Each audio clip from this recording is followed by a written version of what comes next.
Hello everyone. Today I will show you how to submit your website for Google AdSense approval. First, sign into AdSense. Go to the Google AdSense website and log in using your Google account. Make sure this account is the one you want to use for AdSense. On your AdSense homepage, find and click the Sites menu option. This is where you manage all the websites connected to your AdSense account. Now add a new site. Click the plus button that says New Site. Enter your website URL. Then click Save. After that, connect your site to AdSense.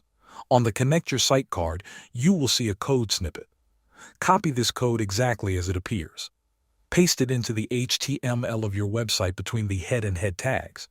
Make sure it is on every page where you want ads to appear. If you are using WordPress, this can be done using a plugin or the theme editor. You can also use the ads.txt file or a meta tag for verification. Once the code is in place, go back to your AdSense account. Select the checkbox to confirm that you have added the code.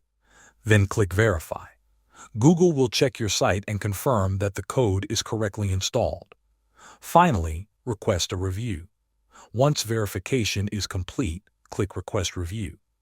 Google will review your website and decide if it meets AdSense policies. Thanks for watching.